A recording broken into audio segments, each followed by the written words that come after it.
Welcome friends, today it's Sunday, so I am here with set 6 and these 10 questions of set 6 has been taken from JEST 2016 and JEST 2015, so you can check it out.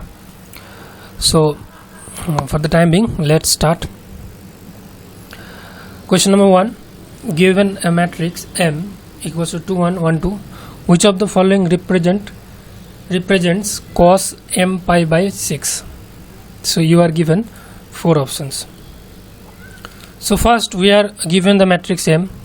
So what we are doing in the beginning, we are finding the eigenvalues. So what will be the eigenvalues of this matrix? 1 and 3. Now to solve such problems means as you can see, you have to find out cos of this term. So to do that, you have to first find an expression of the functional matrix. So to do that, we are finding the eigenvectors of this matrix, which is found out by first finding its eigenvalues, and then we are finding eigenvectors.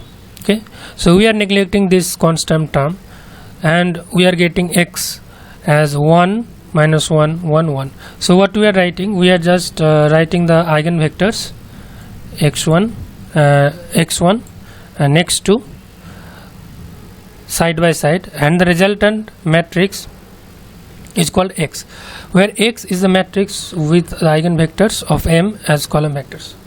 Okay, now what were you doing? We were diagonalizing the matrix M. So to do that, we have to use this formula: diagonalized matrix D equals to x inverse mx. Okay, now x we have already found out.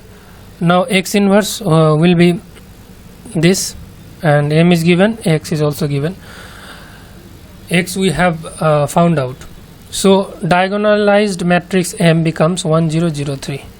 Now we have to find out cos m pi by 6. So we are writing the functional form. So f of a equals to x into f of d x inverse. F of d is the function of the diagonalized matrix. Okay, so cos m pi by 6 will be equals to x, means 1 1 minus 1 1. Now f of d, here cos m pi by 6. So here in the first term, in place of m, 1 will be replaced. So cos pi by 6 into 1, and this is 0. This is 0 because we have to consider the terms only.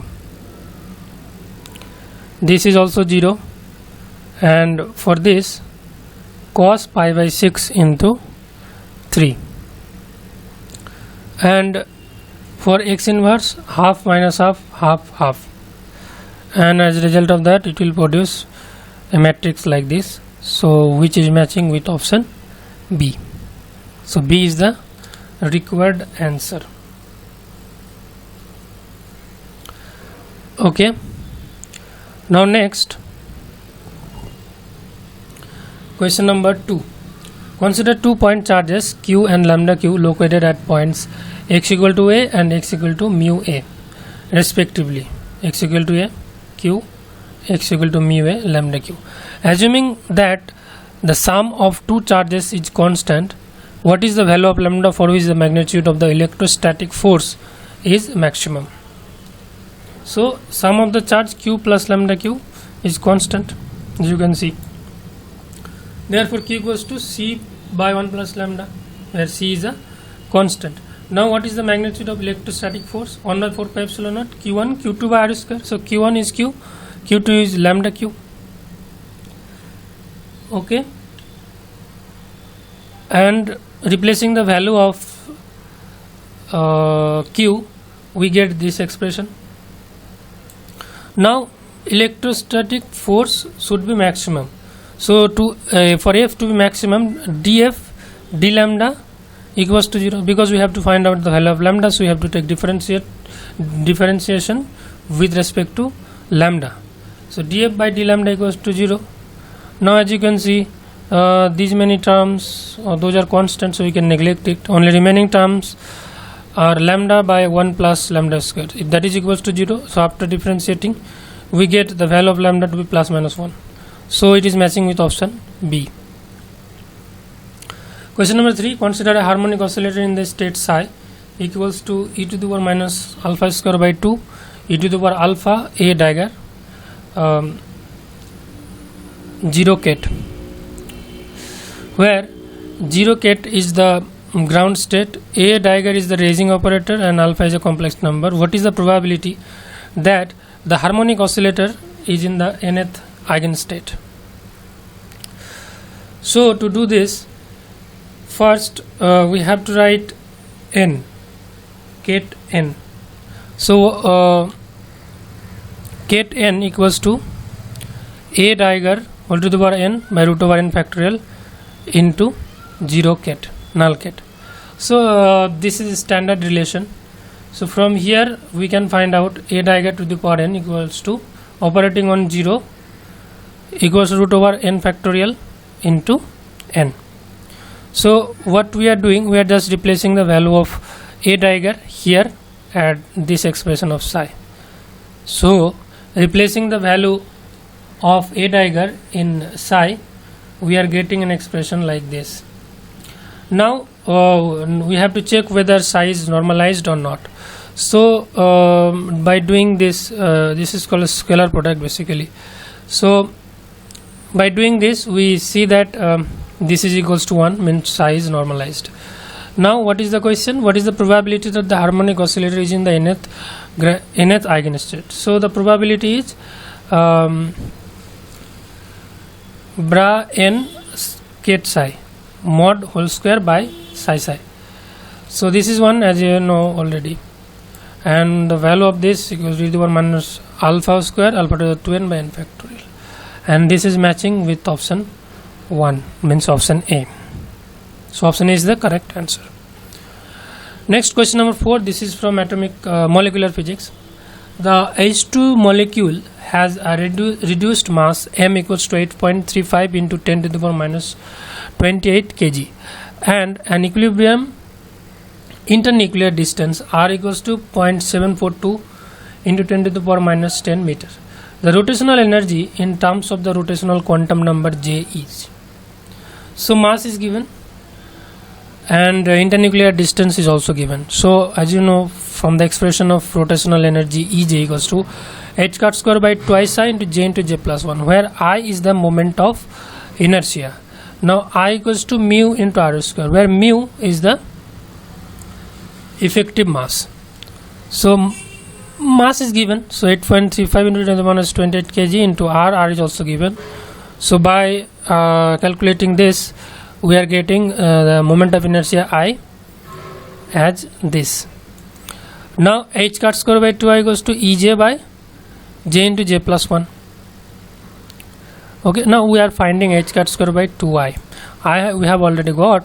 So h cut means 1.05 into 10 to the minus 34 joule second. Then h cut square by 2I producing 7.57 maybe this point. So E rotational equals to this can be approximated to 7 because no option is near to 7, only 7 is there, so we have to take 7. So option C is the correct option. Next, question number 5. The maximum relativistic kinetic energy of beta particles from radioactive nucleus is equal to the rest mass energy of the particle. A magnetic field is applied perpendicular to the beam of beta particles, which bends into a circle of radius r. The field is given by. So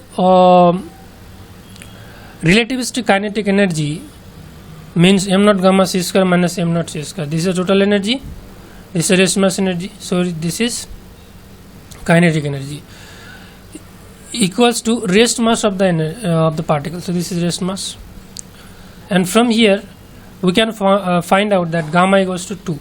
Gamma equals to 2 means root 1 minus b square by c square equals to half, means v equals to root 3 by 2 into c.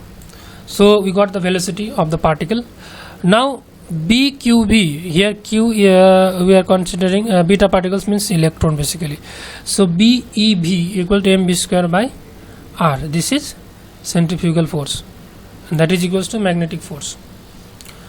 Now from here B equals to mv by er, we have to find out the field. So B equals to mv by e into r, that is equals to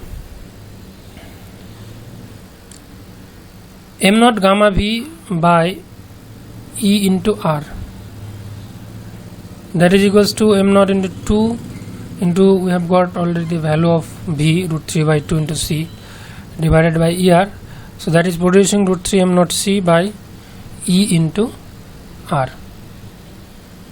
Here m is the mass, so in terms of rest mass, m naught into gamma, as you know it, that m equals to m naught by root of 1 minus v square by c square, so that is equals to m naught into gamma. So it is matching your option C. Next, question number 6. This is from electronics. What is the voltage at the output of the following operational amplifier circuit? So 1 nanoampere current source is used here, and 10 kilo ohm is the feedback resistor, and it is fed by another op amp. Now as you can see, it is negative feedback. So what will be the output of this circuit? Fine. So as you know that the current flowing through this part and this part is same. So suppose this is voltage of this point is Vx. Now it is this 10 kilo ohm is at negative feedback to the circuit. So voltage of this point and this point will be same. So this is ground, so the voltage at this point will be 0. So 0 minus Vx by 10 means current flowing through this path equals to, this current will be flowing through this path, so 1 into 10 to the minus 9 ampere. So from here we can find out Vx equal to minus 10 to the minus 5 volt. So we have got the value of the voltage of this point. Now again we are writing this, this is 0 minus Vx by 1, that is equals to Vx minus V out by 99, because the potential of this point is 0. So 0 and Vx is connected, Vx is the potential of this point. Now it is at negative feedback, so the potential of this point, or basically this point, will be 0. So potential of this point is Vx. So 0 minus Vx by 1 will be equals to Vx minus the potential of this point is V out. So Vx minus V out by 99. That's why it is written like that. So by solving this, V out equals to 100 times Vx. So Vx we have already know. So V out equals to minus 1 millivolt. It is matching with option B. Next, going to question number 7. Okay, the reference voltage of an analog to digital converter is 1 volt. The smallest voltage step that the converter can record using a 12-bit converter is. The smallest voltage steps that the converter can record using a 12-bit converter is V reference by 2 to the power n minus 1. So V reference is given as 1 volt, and number of bits is 12, so 2 to the power 12 minus 1, that is equals to 0.244 millivolt. So it is matching with option B. Next, question number 8. The strength of magnetic field at the center of a regular hexagon with sides of length A carrying a steady current I is. So suppose this is the hexagon and current I is flowing through this. Current I. Okay. Now what will be the strength of the magnetic field at this center? Now what we will do, we will calculate the magnetic field at the center due to one side. If we can calculate it due to one side, then by multiplying it with 6 we get the total contribution. So to calculate that, we have to know this distance from each side to the center. So if this distance is d, then d equals to this total distance is a, so this much is a by 2, half of this is a by 2, so d equals to a by 2 tan 60 degree. Because this is equilateral triangle, so this angle will be 60 degree, this angle is 60 degree, all the angles are 60 degree. So d equals root 3 by 2 into a, sorry, this will be 2, root 3 by 2 into a. Now b equals to mu naught I by 4 pi d sin theta 2 by minus sin theta 1. So sin theta 2, this angle is 30 degree and sin theta 1 is minus 30 degree. So mu naught I by 4 pi d 2 sin 30 degree equals to mu naught I by 2 pi d into sin 30 degree. Now putting the value of d from this expression, we get the magnetic field at the center in terms of a. So that is equals to mu naught I by root 2 root 3 pi a. So this is for one side. Now for 6 sides it will be 6b1. So the total magnetic field at the center is root 3 mu naught I by pi a. Next, moving to question number 9. A point charge q of mass m is released from rest at a distance d from an infinite grounded conducting plane. Ignore gravity. How long does it take for the charge to hit the plane? So this is a very important. This is a very important question. Okay, so you can see the configuration here. So the charge is placed at distance d from this plane. Now this type of plane acts as a mirror. So if we place charge q here, the same negative charge will be on the opposite side at the same distance. It's basically like mirror. If you stand in front of a mirror, you can see your image on the opposite side at the same distance from the mirror. Okay, now the total distance between q and minus q becomes 2d. So what is the force acting between them? Minus q square by 4 pi epsilon naught 2d whole square. Minus sign is introduced because now we are considering the force between two equal and opposite charges, and that should be equals to m into dv dt, simple Newton's second law. So v can be written as dx dt. So d square x by dt square, that is equals to minus q square by 16 pi epsilon naught m into x square, that is equals to minus k by x square. So we are writing these constants as k. So k equals to q square by 16 pi epsilon naught into m. Fine. Now we are multiplying dx dt on both sides, and from that, so we are writing v into dv dt equal to minus k by x square into dx dt. Now we are writing it in terms of v. So d dt of v square by 2 is d dt by k by x. So d dt of k by x equals to minus k by x square into dx dt. So integrating this part and this part, we get this v square by 2 equal to k by x plus c. Now we are using the boundary condition. The charge were released from rest. So when at x equal to d, means suppose this is the mirror and the charge is placed here. So when the distance is d, the charge was at rest. So when at x equal to d, v equals to 0. Therefore we are employing this boundary condition in this equation, and from here we find out the value of this constant c to be minus k by d. Therefore v square by 2 equals to k by x minus k by d. Now v can be written as plus minus root over 2k into 1 by x minus 1 by d.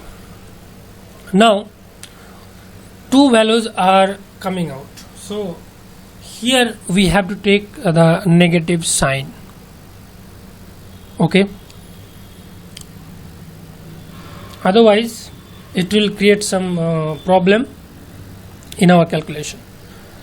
So you can also check it taking plus sign and see what results you are getting. So if you take minus sign and you take integration from d to 0, means from this place to this place, you are integrating from this place to this place, because you have to find out the time for the charge to hit the plane. So from this point to this point, so from d to 0, and time taken, it's t, so 0 to t. So this is a special integration, so you can find out the value of this integration using this technique. I have shown you elaborately the technique. Now this formula,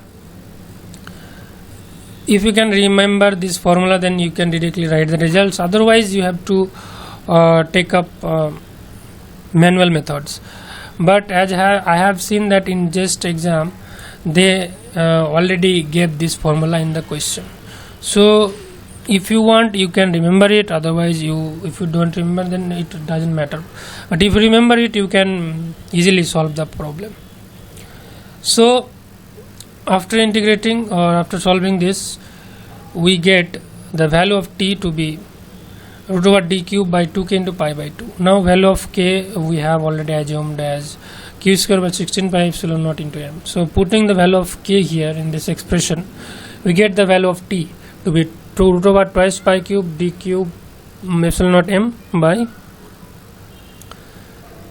q. So option A is the correct option. Now finally question number 10. It says the reaction E plus means positron plus E minus electron to gamma is forbidden because lepton number is not conserved. As you can see, lepton number is conserved. So first option is not possible. Linear momentum is not conserved. This is the correct answer. Why? Let's discuss it at the last. Angular momentum is not conserved. This is also wrong, because angular momentum is conserved, because spin up and spin down, so it makes 0, or half means 1 and gamma has spin 1, so angular momentum is conserved. Charge is not conserved. As you can see, it's simple. Charge is also conserved. So even if you don't know the answer, you can discard the option. So A, C, D cannot be the possible answers, so only option is B. Now what is the justification of choosing this option? Because in order to conserve linear momentum, 2 photons are required that move in opposite direction. But here we see there are only one direction, one photon. So this is violating the law of conservation of linear momentum. So, and this is the end. So this is all for today, guys. So our next set will come on next Sunday. I will try to bring it on next Sunday. On every Sunday we'll discuss 10 questions on different competitive exams or from other sources. So please stay tuned, and if you have not subscribed our channel till now, then subscribe it, and don't forget to press the bell icon. And finally, thanks for watching.